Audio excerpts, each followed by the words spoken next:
Eh bien, bonjour chers auditeurs, bienvenue sur Radio Médecine Douce dans une nouvelle entrevue Caractère Libre. Alors, je suis ravi aujourd'hui de vous retrouver dans une rencontre que je vous propose également en vidéo. Donc, si vous êtes sur la plateforme de la radio, je vous invite à un petit clic qui vous mènera jusqu'à la vidéo de notre rencontre. Et puis, si vous êtes déjà dans l'entrevue eh bien, en images, en tout cas, je vous propose d'accueillir Davy. Bienvenue à toi. Bonjour Thomas, merci Je suis beaucoup pour ravi de te retrouver. Merci beaucoup pour l'invitation et pour l'accueil aussi très chaleureux. Alors je te dis te retrouver parce qu'on a eu l'occasion il y a une petite année je pense, de nous rencontrer dans une entrevue donc uniquement en audio cette fois-ci. Et puis là, ouais, ça me tenait à cœur de pouvoir te eh bien, proposer ton travail et te faire rencontrer vraiment les auditeurs qui nous suivent sur la plateforme YouTube. Alors, tu es dans un très beau projet que l'on appelle donc Human Experience, mais ce projet-là, il est bâti sur j'ai envie de dire, les fondations de ton être. Il y a vraiment des valeurs que tu inscris dans ton travail et on va parler de ça. Il y a le social, il y a le sport, il y a le bien-être, comme on en parlait. Tu es coach, tu es thérapeute. Alors l'idée c'est pas de reprendre évidemment tout ce qu'on a pu dire dans l'autre entrevue. Je voulais vraiment te rencontrer là où tu en es aujourd'hui en 2019, mais peut-être pour revenir sur peut-être tes origines. Peut-être que tu me parles de tes origines et peut-être de la naissance de Human Experience. Alors l'idée c'est de résumer ça en quelques minutes. La genèse. Et puis après comme ça on se consacre vraiment là où tu en es aujourd'hui avec ton projet, tes aspirations, tout ça. Voilà. Comme peut venir te cueillir là en 2019. Ah, ben, je trouve ça intéressant. Ouais. Alors tes origines, Davy. Alors mes origines. Ouais. Alors du coup c'est vrai que j'ai deux origines, du coup qui sont la culture antillaise comme j'ai dit et la culture banlieusarde. Et c'est vrai que la culture antillaise m'a été transmise de par ma mère et au-delà de ma mère, de par mes grands-parents. Ouais. Et c'est vrai que c'est une culture qui est très pour moi, qui est très riche dans son histoire, dans la transmission et la qualité aussi, comment on a pu me la transmettre. Et c'est vrai que pour moi, elle est très chère à mon cœur parce que c'est ce qui me guide aujourd'hui dans cette combativité, quand je parle. Et cette richesse de joie aussi des liens. Parce que c'est très fort, la culture antillaise, elle est vraiment riche de ces liens. Juste un exemple, aux Antilles, moi je me souviens des portes quand j'étais petit qui sont tout le temps ouvertes. C'est pas comme en France où on ferme les portes tous les jours. Et c'est vrai que du coup, ça n'a pas les mêmes conséquences au niveau de nos rapports sociaux déjà. Bien sûr. Et au niveau du corps en fait. Tu vois. Désolé. Et donc du coup, c'est vrai que en France, du coup, c'est pas la même chose quand on ferme des portes, on est amené à fermer des portes, c'est pas la même. Et après, tu as la culture banlieusarde, où j'ai grandi à Stein, effectivement avec ma mère, et qui est aussi une culture du coup très combative, assez de débrouillard aussi, très débrouillard, et très riche parce que du coup, on fait la connaissance de beaucoup de personnes. De plusieurs cultures, de plusieurs religions, et on voyage. C'est-à-dire qu'on n'a pas besoin de sortir de la cité pour forcément voyager. Donc j'ai vraiment grandi avec ces deux cultures-là. Et après, si tu veux approfondir, on approfondit beaucoup plus des points précis sur la culture antillaise et la banlieusarde. Là, juste pour te les présenter, il y a ces deux cultures-là. Ouais. Et donc, je crois que tu t'es vraiment appuyé sur ces cultures-là pour en faire quelque chose. Tu t'es inscrit assez rapidement dans une dimension sociale, petite, avait le regard ouvert comme ça sur les gens et sur... Ben alors, quand j'étais... ma mère, en fait, prenait le temps quand même de m'emmener tous les ans aux Antilles. Donc, c'est vrai que déjà, il y avait une ouverture où on partait de la France tous les ans, parce que pour elle, je pense que c'était très naturel, et c'était naturel pour elle. Comme elle-même, elle avait été envoyée déjà dans sa jeunesse, en fait, en France, il fallait qu'elle revoie ses parents. Et du coup, fallait qu'elle soit proche de cette culture. Donc moi, tout naturellement aussi, du coup, j'allais aux Antilles alors que je ne connaissais pas ce pays parce que à la base, j'avais grandi en France. Enfin, je suis né en France. Et donc, c'est vrai que du coup, j'entendais des personnes parler créole, alors je ne connaissais pas cette langue. Donc, du coup, j'ai vraiment appris le créole, non pas de façon académique, mais de façon vraiment musicale. Parce que comme tout enfant aussi qui apprend les langues, c'est pas du tout par l'académie, mais plutôt par la musicalité, en fait. Donc il y a vraiment eu cette richesse-là, en tout cas vers ma culture, parce que c'est vrai que je dis ma culture, mais c'est vrai que du coup c'était une culture où je me suis adapté, qui s'est ouverte, et moi je me suis ouverte aussi à cette culture. Ça a vraiment été un échange dans les deux sens.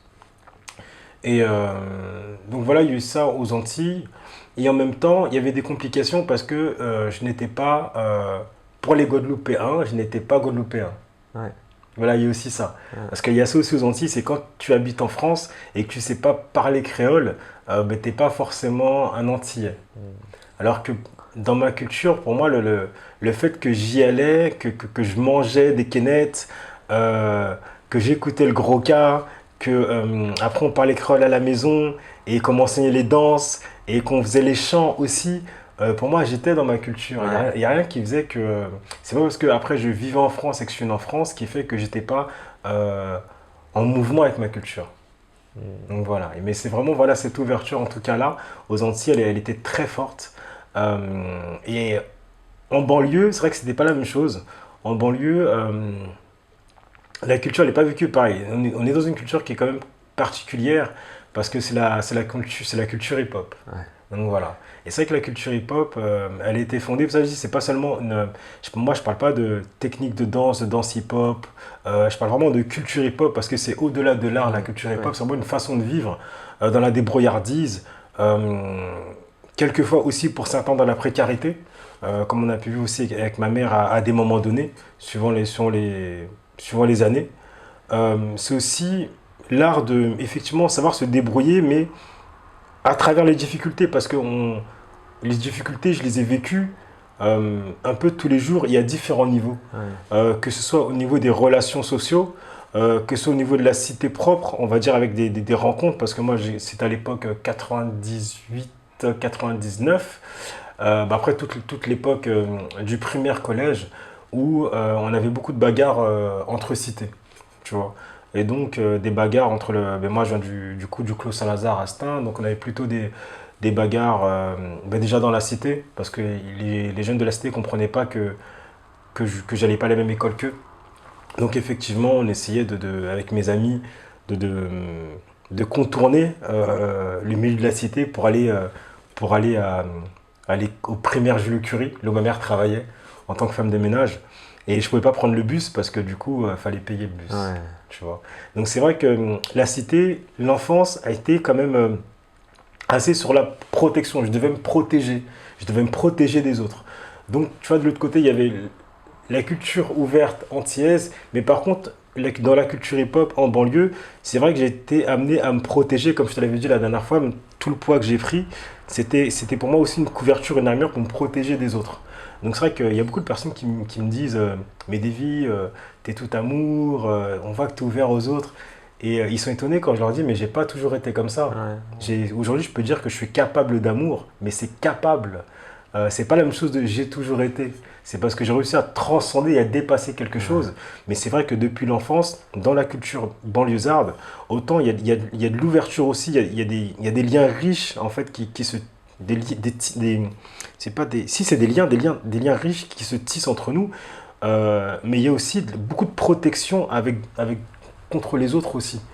Et donc c'est vrai qu'il y a vraiment tous ces épisodes là où comme je te dis, je descendais déjà rien que de mon bâtiment pour descendre de chez moi, c'était vraiment déjà toute une aventure. Parce que on sait que les camés, à partir du 3e, 4e étage, voilà, c'est des détails, mais à partir du 3e, 4e étage, il y avait les camés. Parce que le matin, nous, notre immeuble, c'est un immeuble où ils vendaient de la drogue. Et c'est vrai que le matin, du coup, on savait qu'on allait retrouver des personnes, parce que le soir, ils s'étaient bagarrés ou des trucs comme ça. C'est pour ça qu'il y avait tout le temps du sang, que ce soit dans l'ascenseur ou voilà. Donc on sait que si l'ascenseur ne marchait pas, on était déjà en angoisse avec mes potes. Si l'ascenseur ne marche pas, c'est-à-dire qu'on sait qu'on doit aller en bas, mais qu'on doit passer par l'escalier. Et si on passe par l'escalier, à partir du 3e étage, parce que généralement, ils vont monter jusqu'au 1, 2, 3. Voilà, et je pense qu'après, ils ne pouvaient pas monter plus. Mais on sait qu'ils vont être là, en fait. Et donc, du coup, on était en angoisse. Et l'aventure, tu vois, commençait dès que je sortais de chez moi. Et donc, effectivement, après, on changeait de palier pour aller sur l'autre. Si on voyait qu'il y en avait un qui était là et qu'on ne voulait pas déranger parce qu'on ne savait pas ce qui pouvait se passer, en fait. Tu vois. Et après, les grandes cités nous protégeaient assez de ça aussi. Et après, tu vois, le parcours, il continuait parce que, comme je dis, c'est une aventure, c'est un jeu vidéo, le truc. Parce que après, on doit traverser la cité pour essayer de ne pas rencontrer ceux avec qui on va se taper ou pas, tu vois. Et après, en plus de ça, tu as les bagarres entre cités après. Ouais. C'est-à-dire que des gars qui ont voir que t'es pas de leur cité, ben, soit tu te bats, soit tu cours, tu vois ce qui va se passer. Et après, mais, tu vois, une fois que tu vas à l'école, mais c'est la même chose pour le retour. Le retour, c'est exactement la même chose, sauf qu'après, le soir, du coup, quand tu voilà, essayes d'esquiver les bagarres parce que toutes les écoles finissent en même temps, donc des fois, tu prends le bus, mais des fois, tu te prends l'amende. Là, du coup, ta mère, elle n'est pas contente. Et si, bah, sinon, tu vois dans la cité comment tu peux rentrer. Et quand tu arrives chez toi, ben, tu as tous les grands de la cité qui sont des vol halls d'immeubles. Mais eux, généralement, on risquait rien. On baissait quand même la tête, on faisait pas les fiers. Juste, on baisse la tête et on rentrait chez nous, du coup. Tu vois. Donc, si tu veux, voilà, il y a vraiment toute cette période-là en banlieue qui était effectivement une aventure, mais qui m'a permis aussi d'apprendre. Ça, je dis que je suis pas dans un rôle de dire, voilà, j'ai subi ça ou on a un statut de victime. C'est effectivement, il se passe des choses en banlieue. On n'en parle pas de tout. C'est pour ça que je prends le temps aussi d'écrire et j'espère pouvoir publier un livre plus tard là-dessus pour dire effectivement ben, comment ça peut être le regard, en tout cas mon histoire à moi dans mon parcours, d'avoir grandi en banlieue, mais je pense où beaucoup d'hommes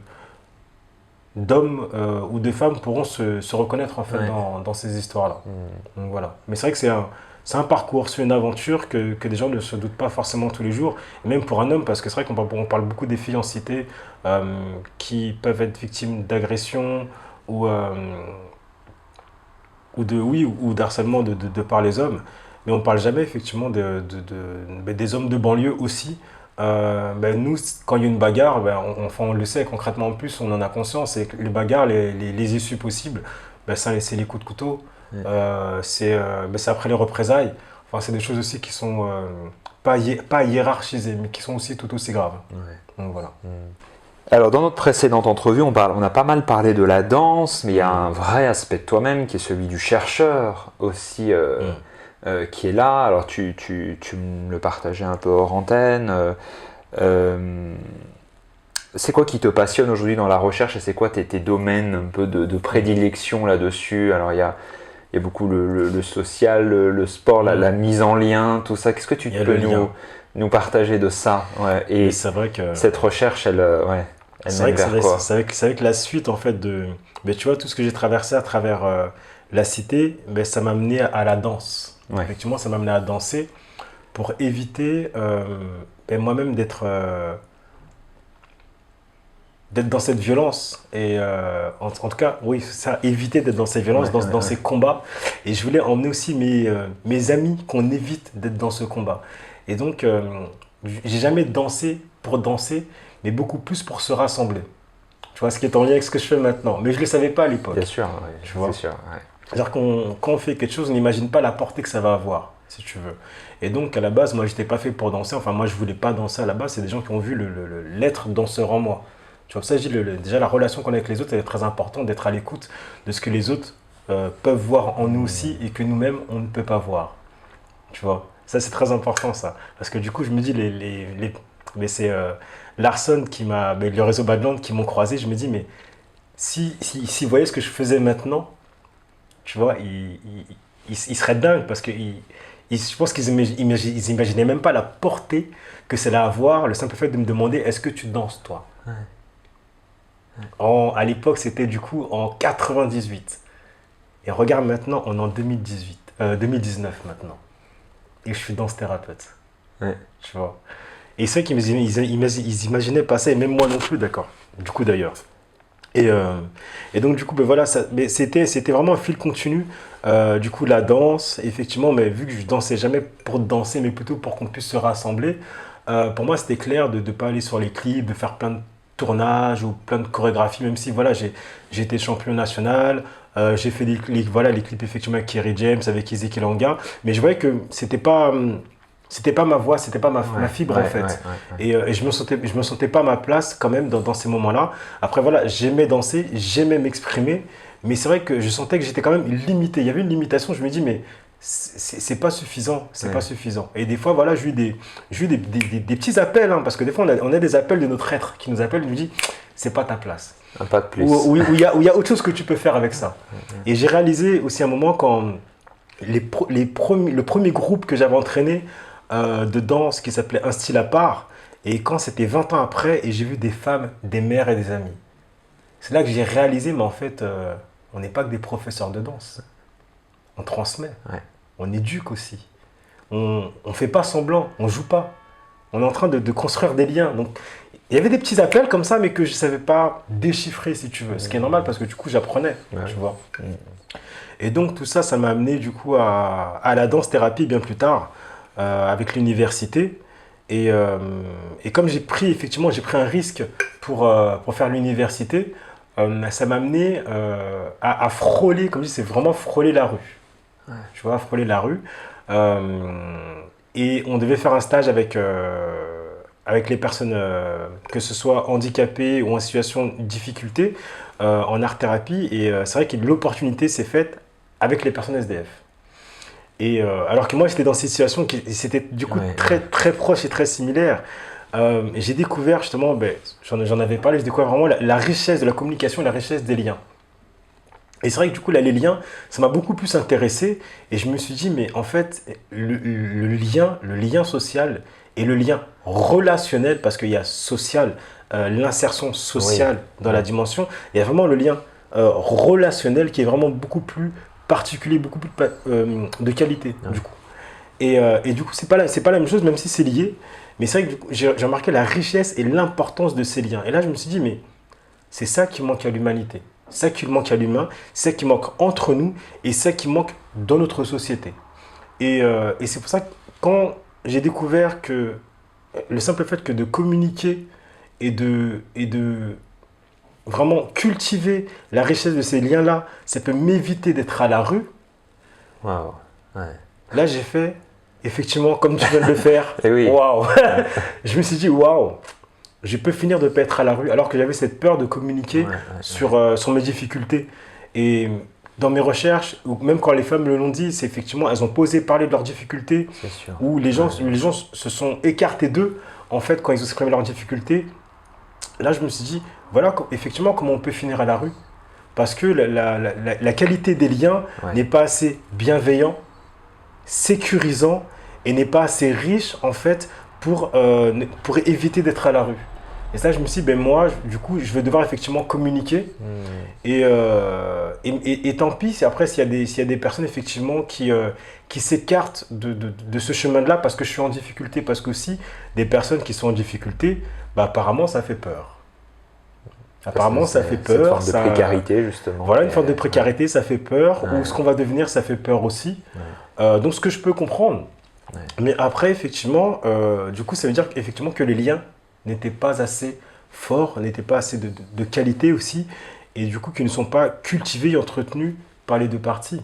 Et c'est vrai que mais c'est ce que j'ai découvert du coup auprès des personnes SDF, et ça m'a donné envie. Après du coup, j'ai fait 2 ans avec elles, et j'ai appris énormément parce que moi-même, ça m'a appris sur moi. Ça, moi, je les remercie beaucoup parce que déjà, elles m'ont sauvé de la rue. Concrètement, ça, je les remercie, ces femmes-là, elles m'ont sauvé de la rue. Parce que si je ne suis pas à la rue, c'est parce que j'ai compris, il y a bien d'autres choses, mais j'ai compris pour moi l'essentiel, c'est la communication et la richesse des liens. Et c'est pour ça que j'ai décidé de me rouvrir, que ce soit auprès de ma mère et auprès aussi de ma famille aussi, et de leur parler de là où je suis maintenant, de ce qui se passe et ce qui va arriver dans ma vie et de ce que je risque. Tu vois. Et pour les personnes SDF, du coup, je me suis dit, ces femmes-là, on a passé 2 ans ensemble. Et quand je dis 2 ans, c'est vraiment du coup des jours où on s'est vus, où on a fait des ateliers ensemble, on a rigolé ensemble, on a fait des sorties ensemble, on a eu des discussions. Et effectivement, après, il y a eu, je leur ai fait remplir des questionnaires. Après, il y a tout ce côté vraiment très, très chercheur d'être. Parce que ce que je voulais voir avec elles, c'est avoir leur témoignage, leur donner cette place d'actrice. Et même le questionnaire en ça j'ai remarqué que le questionnaire leur donnait ce rôle-là, cette place-là, alors qu'on leur demandait, à la base, elles racontent beaucoup leur histoire et ruminent beaucoup leur histoire en la vivant, voilà, dans cette force de répétition. Et là, je leur demandais leur avis, leur questionnement, leur parole, leur voix, à ce qu'elles soient actrices à ce moment-là, de pouvoir nous renvoyer quelque chose par rapport à l'atelier. Et ça, je trouvais ça fort parce que du coup, même entre elles, ça crée du lien. Parce que pendant le questionnaire, elles se parlaient en fait. Et c'est ça qui est énorme en fait. Quand on a l'opportunité d'avoir cette place de chercheur, c'est pas qu'un titre, mais c'est vraiment pour moi, c'est un chercheur de la vie. C'est à quel moment tu peux aussi être observateur et en même temps acteur, parce que tu es un observateur actif de ce que tu mets à la disponibilité des personnes pour qu'elles puissent se remobiliser, se redynamiser et recréer du lien entre elles.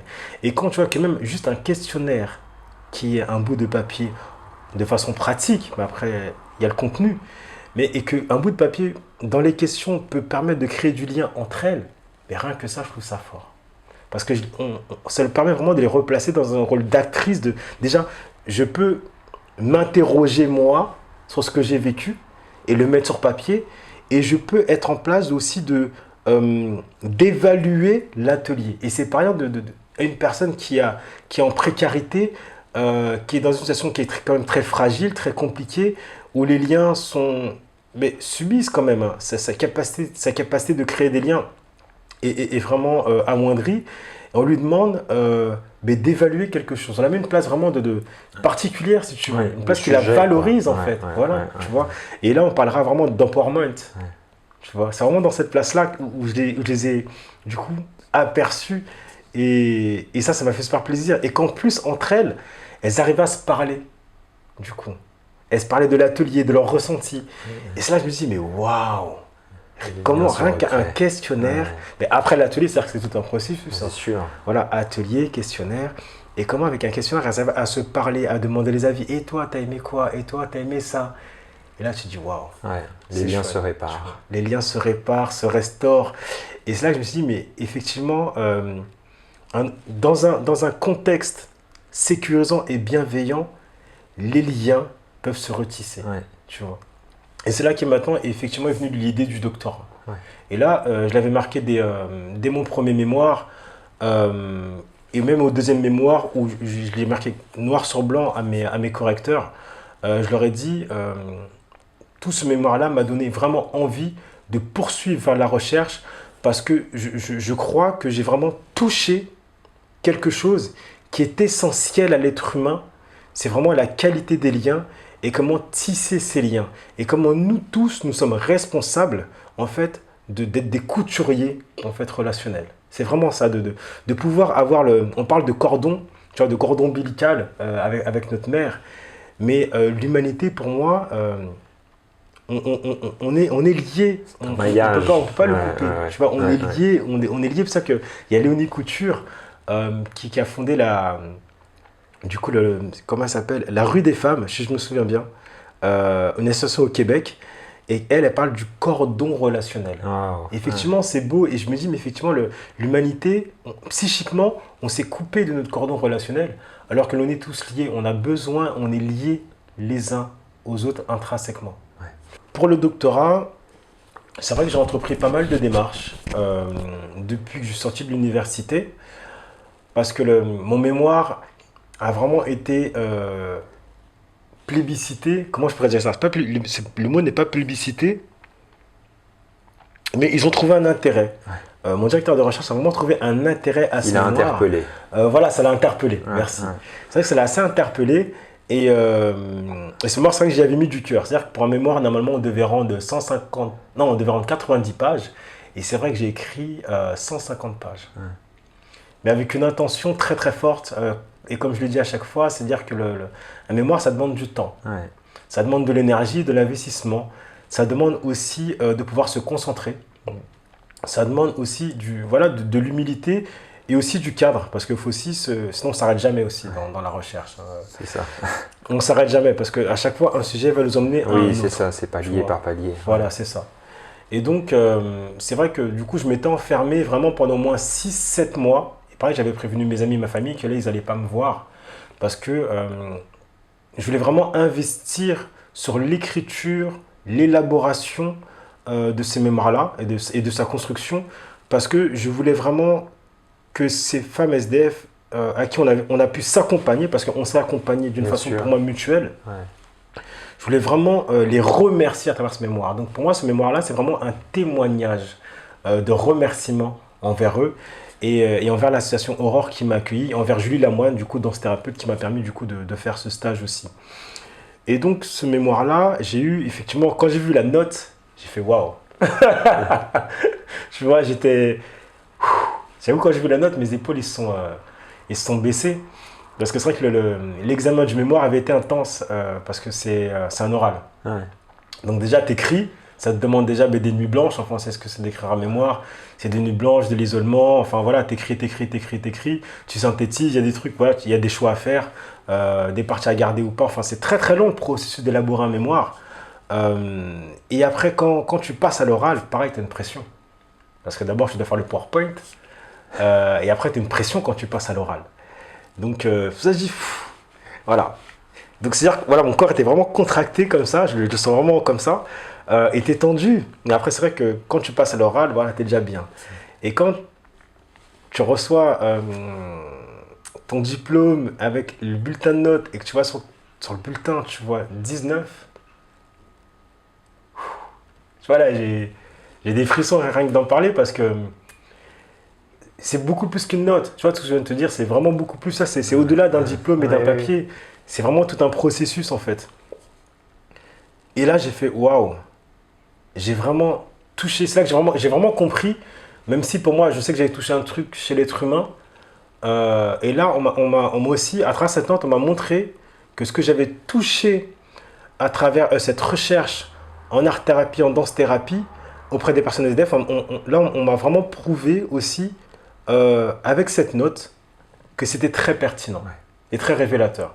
Et ça, je me suis dit, effectivement, au-delà de l'engagement que je pouvais avoir en tant qu'être humain et accompagner les personnes SDF en bas de chez moi et les migrants, au-delà de l'éducateur que j'étais, d'accompagner ces personnes-là aussi, au-delà effectivement du citoyen, ben, il y a aussi un chercheur, un scientifique qui pouvait naître aussi, même si pour moi on est des étudiants à vie. Mais là, il y a vraiment cet aspect concret-là qui m'a aussi mis une place de Davy, tu es capable de faire de la recherche, déjà. Mais en plus, là, ce que tu as commencé comme recherche, c'est vraiment concret envers l'être humain. C'est quantifié, c'est qualitatifié et c'est théorisé. Et donc, tu es capable de le faire. Et c'est vrai que du coup, c'est là que je me suis engagé vers ça. Et donc, effectivement, j'ai fait beaucoup de démarches pour trouver un directeur de recherche. Du coup, que j'ai trouvé donc, Stéphane Rulac, du coup, qui est vraiment spécialisé auprès des personnes en exclusion, auprès des personnes en situation de sans domicile fixe.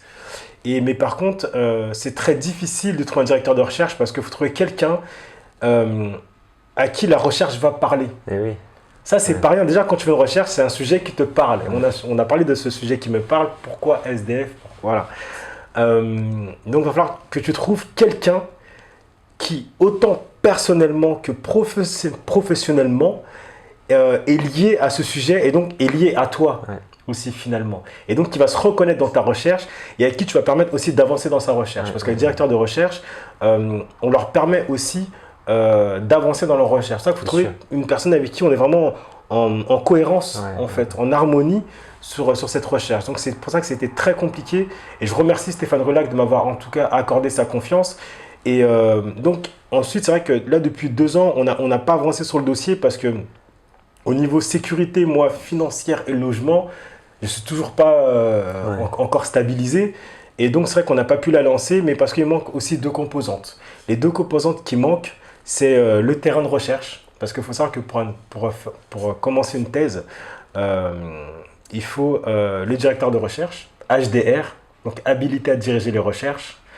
Il faut aussi le terrain de recherche. Donc, il faut chercher un terrain, un établissement, un lieu qui accepte que tu puisses effectuer ta recherche sur leur lieu, dans leur établissement.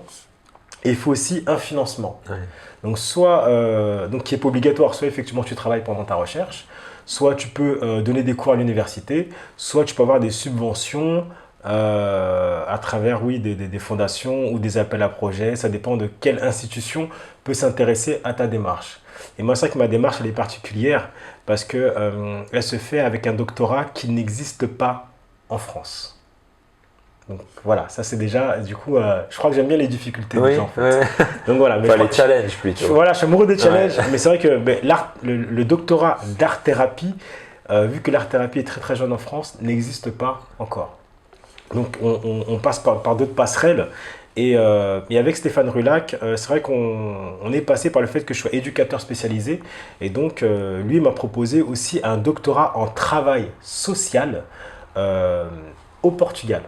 Alors, on ne peut pas faire cette entrevue sans évoquer, en parallèle de tout ça, le vrai projet qui te porte aussi, qui est Human Experience, qui pour lui est autrement concret, on va appeler ça comme ça. C'est-à-dire vraiment, pour le coup, tu emmènes des groupes et des grands groupes vraiment avec toi. Et alors, Human Experience, comment est-ce que tu le définirais aujourd'hui, peut-être en 2019? Parce que c'est vrai que depuis le temps qu'on a fait cette première entrevue, c'est un mélange c'est un cocktail de quoi, Human Experience aujourd'hui? Alors, c'est à la base une expérience de vie humaine. Ouais. C'est ce qu'on nous demande à chaque fois, c'est qu'est-ce que c'est qu'Human Experience? Ben, c'est une simple expérience de vie humaine. Et je dirais qui pour moi valorise l'humain dans la solidarité qu'il est capable et aussi dans la liberté d'expression surtout. Voilà, être ensemble et enrichir, faire l'expérience de cet enrichissement de reconnaissance, de réconciliation, de reliance dans ce qu'on peut être ensemble quand on se rassemble. Ouais. On en parlait tout à l'heure, c'est ce que je faisais à la base quand je donnais les cours de danse. Et oui. Rassembler. Ouais. Tu vois, se rassembler. Et là, c'est la même chose, c'est qu'on puisse se rassembler ensemble et profiter de ce moment de liberté d'expression dans le dépassement de soi. C'est vraiment ça pour moi, Human Experience. Mais pour moi, c'est aussi vraiment de façon très fortement, c'est s'épanouir pleinement ensemble et concrètement.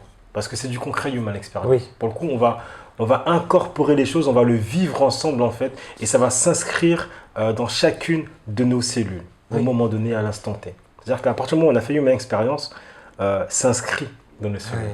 Même quelqu'un qui l'a vu et qui n'est pas venu, il a quand même aperçu des êtres qui s'expriment librement, sans concept en fait, tu vois, et sans fondamentaux, on va dire, mentalisés.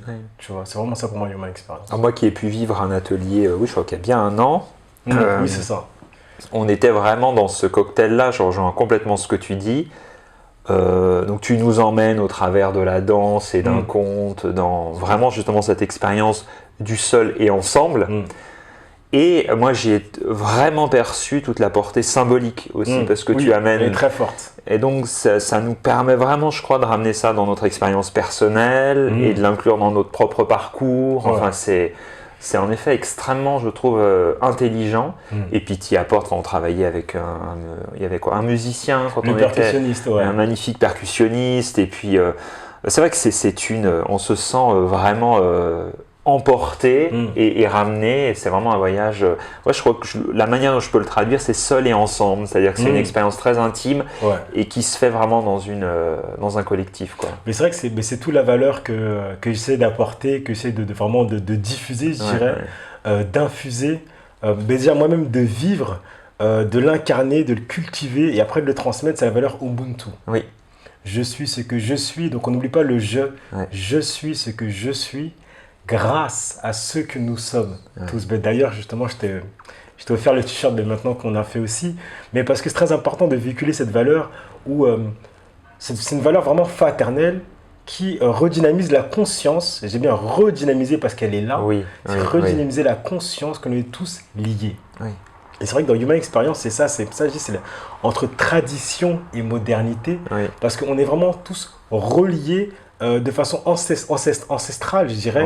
Et cet atelier-là, en fait, c'est juste que je le redynamise et je l'ai, on va dire, élaboré de façon moderne. Et c'est vrai que la conception, où on arrive dans un cadre bienveillant, pour moi, c'est très important que ce ne soit pas un atelier de consommation, mais qu'on prenne le temps de faire connaissance. On en parlait tout à l'heure. C'est-à-dire que moi, les ateliers, effectivement, de consommation, où on peut juste venir profiter de l'atelier, faire des selfies pour dire qu'on a participé à l'atelier, et après repartir sans que tu aies pu échanger un mot avec les participants, ou même des fois, on ait pu échanger un mot avec l'organisateur, je trouve que c'est quand même particulier. Et que moi, je ne vais pas jouer à faire des liens. Je ne veux pas faire semblant et je ne veux pas cultiver l'égoïsme ou l'égocentrisme ou voilà, toutes ces choses-là. Pour moi, c'est plus, voilà, ce que je dis, c'est être un couturier, haute couture du lien social. Mais en même temps, c'est qu'on soit tous des couturiers du lien social. Et quand on a un espace-temps qui nous permet de ne pas cultiver cet individualisme, ou même dans les transports, on n'ose même pas regarder quelqu'un, on a peur d'être touché. Mais dans Human Experience, on prend le temps, avant d'entrer dans l'atelier, de faire connaissance, de se regarder. Des fois, il y a des gens qui ne comprennent pas ça, que ce n'est pas un temps d'attente, c'est une opportunité pour toi. C'est le début du parcours. De créer du lien. Voilà, c'est le début de ton parcours, du parcours des autres. Parce que si tu restes ouvert, du coup, tu restes ouvert à la rencontre de l'autre. Tu vois, et à toi aussi aller à la rencontre de toi à travers l'autre. Donc, c'est-à-dire que tu permets vraiment dans les deux sens une opportunité de grandeur dans les deux sens, en fait. Tu vois. Et pour moi, c'est ça, vraiment, Human Experience, c'est-à-dire qu'il y a des gens, ils ont déjà dit, mais Davy, l'atelier, j'aime bien, hein, mais j'ai bien aimé avant et après. Et c'est là que tu vois, et c'est ça qui marche, parce que Human Experience, enfin, l'atelier en lui-même, pour moi, c'est tout. Human Experience, c'est tout. C'est la relation avant et après. Mais ce qui est intéressant, c'est que les gens arrivent à comprendre ça. C'est que l'atelier, ce n'est pas l'atelier où on est forcément en train de s'exprimer, mais c'est aussi tout le processus, en fait. Tu vois, qui est vraiment un processus d'ouverture vers l'autre et vers soi-même, finalement, aussi. Au choix, justement, comme on en parlait hors ligne, donc de rester engagé dans son inscription, ou alors d'être avec la résistance de ne pas venir, parce que c'est aussi un sujet qui t'interpelle de plus en plus, en tant qu'organisateur de projet. C'est vrai que quand on est auto-entrepreneur, on sait que déjà c'est un challenge pour nous-mêmes. C'est-à-dire qu'à partir du moment où tu sais que tu entreprends quelque chose, c'est un challenge pour toi-même déjà à partir de ce moment-là, parce que tu sais que tu vas le proposer, parce que à la base, tu incarnes ton projet. Tu le vis tous les jours. Quand tu le proposes, c'est-à-dire que tu oses le déposer, le mettre à nu, le mettre à la lumière, et donc du coup, que les autres peuvent le juger. Donc c'est déjà une position qui est déjà pas facile déjà quand tu es auto-entrepreneur, et en plus dans le bien-être, parce que tu t'exposes en fait. Tu vois, même médiatiquement, tu t'exposes. Et du coup, chaque personne peut venir s'investir ou pas. C'est ça que Human Experience, c'est pas rien. Dans le logo, j'ai mis un pied. C'est pour dire que je fais ma part. J'ai fait mon premier pas vers vous. À vous de faire le reste. Moi, je le laisse disponible. Après, effectivement, il y a la notion d'engagement qui vient. Effectivement, j'incarne l'engagement. Depuis que j'ai quitté mon emploi, j'ai été engagé. Parce que j'ai accepté pleinement de vivre ma vie. Mais vraiment, avec toutes les difficultés ou tous les moments de lumière qui pouvaient apparaître, en fait. Et donc, j'ai montré que j'étais engagé autant au niveau citoyen, au niveau de moi-même pour perdre du poids aussi, au niveau de mes engagements, au niveau étudiant, voilà, pour mon master, au niveau même de ma famille, tu vois. Donc c'est vrai que la notion d'engagement, pour moi, elle est claire et je le dis, je n'ai pas la force aujourd'hui de me laisser tomber. C'est une phrase que m'avait dit une amie et ça m'est resté, ça, je n'ai pas la force de me laisser tomber. Et moi, j'ai rajouté, je n'ai pas la force de nous laisser tomber.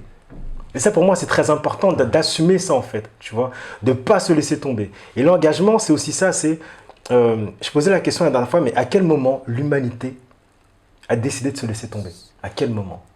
Et moi, puisque je n'ai pas cette force-là, effectivement, j'incarne l'engagement et j'invite à l'engagement. Et dans mes démarches auto-entrepreneur, quand j'ai proposé Human Experience, je me suis dit, je vais proposer le paiement sur place. Et je sais très bien, au niveau communication, au niveau marketing, c'est pas bon. On nous le dit, on nous le rabâche, oui, paiement en ligne, tout ça. Ok. Moi, je me suis dit, quelle est mon intention aujourd'hui? Est-ce que c'est l'argent? Est-ce que tout soit en parfait en raccord et que les gens, effectivement, en payant en ligne, moi, ça me sécurise, ça c'est clair, on l'a fait aussi. Mais est-ce que c'est ça que je veux dynamiser, c'est les gens? Moi, ce que je souhaite redynamiser, en tout cas, c'est vraiment ce rapport d'engagement en soi et de confiance et aussi de se permettre de le cultiver. C'est-à-dire que pour moi, l'engagement, c'est comme une graine que tu as en toi et que tu choisis de cultiver ou pas, parce que ce n'est pas seulement un engagement envers moi à venir au stage, mais c'est aussi un engagement envers toi. Et envers le groupe. Envers le groupe, parce qu'on parle beaucoup du lâcher-prise. On parle beaucoup que c'est bien de lâcher-prise, on promotionne le lâcher-prise, il y a des livres sur le lâcher-prise, et on dit comme si on faisait passer le tenir bon ou la combativité comme quelque chose de mauvais, comme quelque chose qui est très négatif, qui est néfaste en fait pour l'être humain, alors que le total lâcher-prise n'existe pas.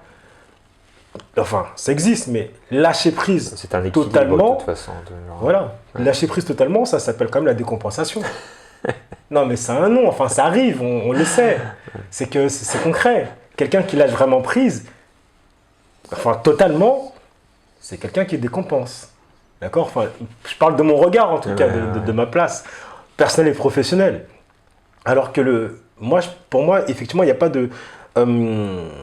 à opposer le lâcher prise et le tenir bon, mais un voyage à accepter, en fait, entre le lâcher prise et le tenir bon. Mais parce que tenir bon, j'ai dit, on peut faire une liste, chacun peut faire une liste de c'est ce qu'il est capable de tenir, c'est ce qu'il est capable de lâcher. Et tout ce qu'il a tenu dans la vie, tout le combat, même la vie est quelque chose que l'on prend le temps de tenir. On tient bon aussi, tu vois. Quand on a réussi un diplôme, c'est la preuve que tu as tenu. Quand tu as réussi, je sais pas, un entretien, quand tu as réussi une course, quand tu as réussi, je sais pas, peut-être un objectif que tu as tenu. Et ça met quand même en valeur quelqu'un. Ça, je ne comprends pas pourquoi on promotionne que le lâcher prise et pourquoi on ne va pas valoriser la combativité des personnes. Pourquoi il n'y a pas un atelier qui va valoriser effectivement le fait de dire bravo, là tu as tenu bon. Tu vois. Et parce que effectivement pour lâcher prise quelque part, de toute façon, il faut savoir tenir quelque part. Tu vois. Et quand tu lâches prise, parce qu'on aime à dire j'ai lâché prise dans un atelier, mais c'est parce que tu as tenu bon au cadre que l'intervenant a mis. Évidemment. Et moi, en tant qu'intervenant, je le dis aux gens, je dis tu as lâché prise, génial, mais valorise-toi parce que tu as réussi à tenir bon aussi par rapport au cadre qui a été mis en place. Donc tu as réussi, toi, à tenir bon. Tu es capable de tenir. Tu es capable aussi d'être combatif. Et ça, pour moi, c'est une valeur ajoutée quand tu dis à une personne concrètement qu'elle est capable de tenir. Et qu'elle aussi, en elle, elle a cette combativité, ce guerrier, pour être clair, ce guerrier en elle, en fait. Tu vois. Parce qu'on a tous un rôle, je pense, de combattant aussi en nous. Et c'est important de savoir combattre.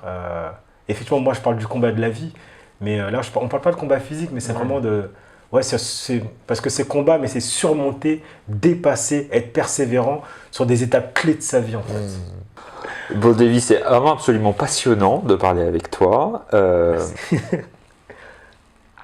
Quel serait le mot peut-être de la fin, l'énergie 2019 dans laquelle tu es, ton ouverture à des projets, elle se situe à quel endroit? Là, en ce moment, t'en es où Mais là, ça prend toute sa valeur cette année. Mais vraiment, ça prend une puissance aujourd'hui qui me dépasse. Mais clairement, qui me dépasse parce que je n'avais pas du tout cette vision-là. En même temps, il y a plein de choses, on va dire c'est très tumultueux. Parce que la rentrée déjà 2018 a été un peu compliquée. On en a parlé en off. C'est un peu... En fait, elle était lumineuse et en même temps compliquée. Et j'ai vu que en 2018, j'ai fait beaucoup de rencontres, tu vois, dont la tienne. J'ai fait des rencontres des participants qui sont venus à Human Experience, mais vraiment de toute la France et en dehors de la France. Ils sont vraiment venus de partout. Et comme je dis, c'est des vrais liens qui se sont tissés concrètement. Ces gens, c'est des personnes qui viennent chez moi. On se donne des nouvelles. Et là, carrément, ça a donné une ouverture. On commence à développer les ateliers à Lille, parce qu'on a rencontré des gens en Belgique. Et donc les Lillois étaient demandeurs de faire des ateliers du coup Human Experience. Donc voilà, il y a un développement aussi qui s'est construit comme ça. J'ai commencé aussi à faire des séances et des consultations individuelles, chose auxquelles je ne m'ouvrais pas avant parce que pour moi il y avait quand même assez de personnes thérapeutes ou coachs qui faisaient des accompagnements individuels. Mais c'est vrai que j'ai une particularité sur l'accompagnement en fait somatique.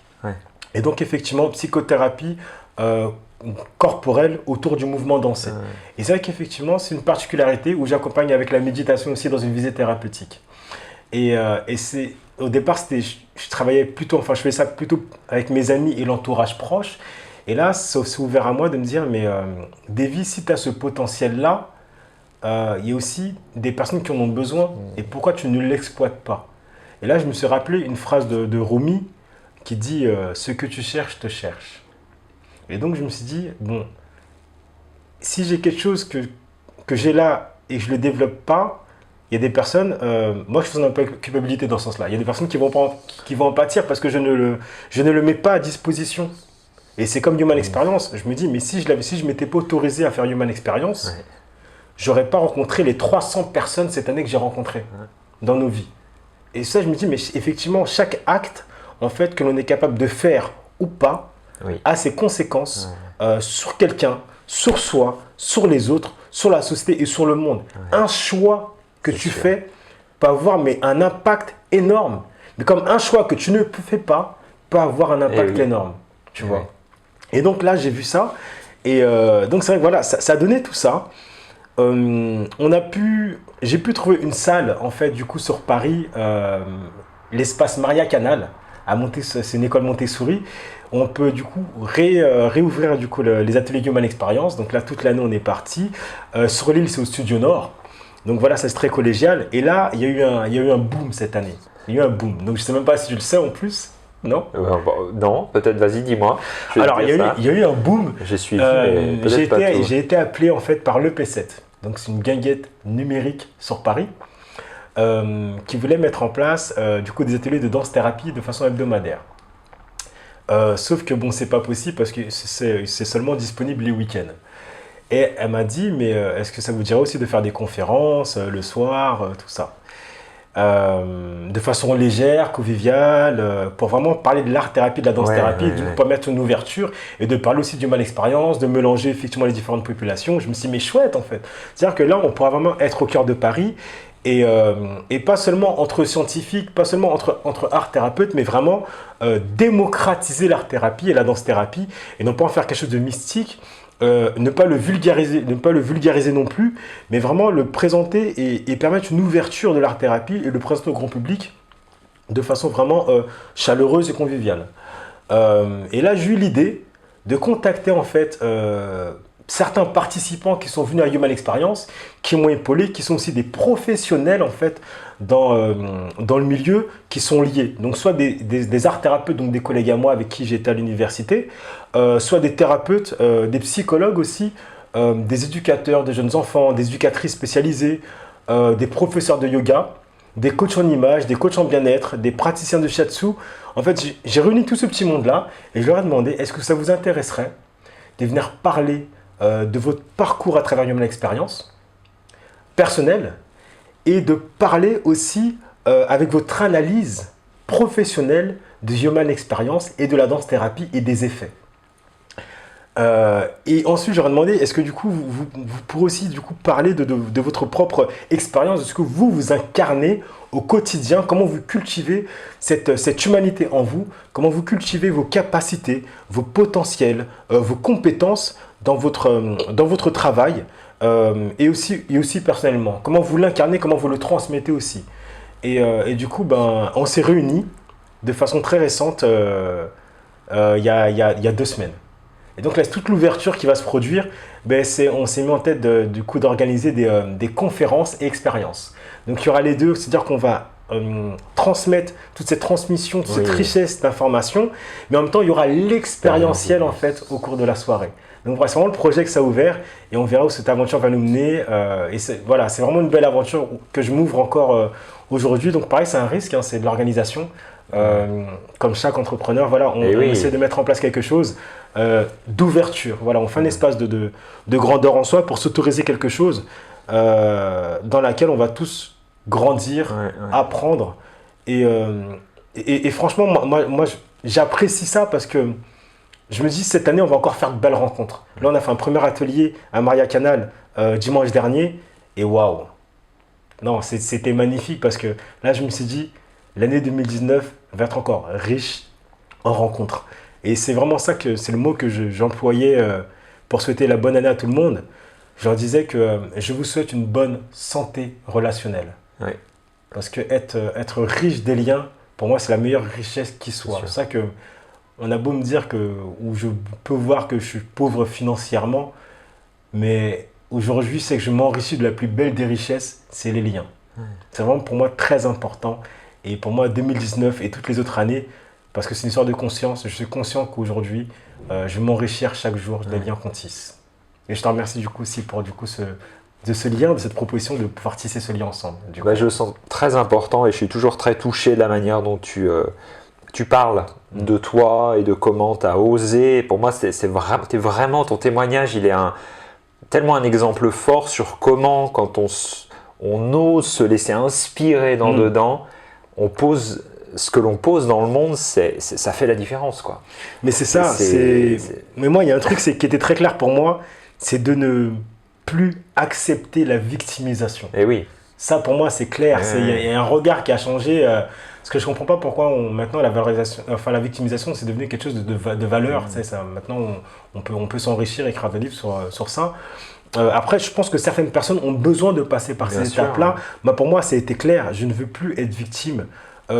Et franchement, c'est mon mantra. J'ai un mantra qui dit ça, c'est tout ce qui m'arrive dans la vie aujourd'hui, et ça je le répète, c'est tout ce qui m'arrive dans la vie aujourd'hui, ça m'arrive comme un présent, comme un cadeau, et la conséquence justement des choix que j'ai faits et des valeurs que je porte et qui me portent et qui me permettent d'avancer.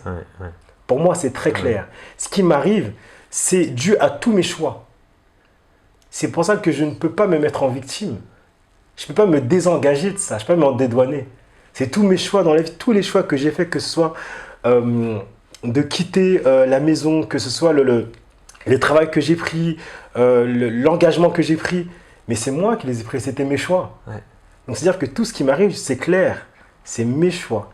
C'est des valeurs que je porte, que j'incarne tous les jours. Et pour moi, du coup, mon engagement envers l'humanité, il reste tout aussi clair en fait. Tu vois, dans ce que j'apporte et dans ce que je peux être. Et c'est juste pour moi, c'est faire ma part.